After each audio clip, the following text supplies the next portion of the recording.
বিসমিল্লাহির রহমানির রহিম। আসসালামু আলাইকুম।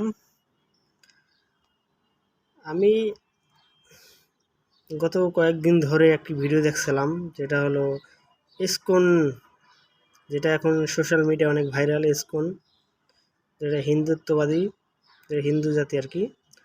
তো এই ইসকন হলো একটি সন্ত্রাস, যারা এখন মুসলমানদেরকে টার্গেট করছে, মুসলমানদের মেয়েদেরকে নিয়ে ধর্ষণ করে। কোন জাতি বাংলাদেশ থেকে নিষিদ্ধ করা উচিত এবং বাংলাদেশ থেকে দূর করে ইন্ডিয়ায় পাঠানো দরকার। ইমার্জেন্সি, জরুরি হয়ে উঠছে এখন বর্তমানে।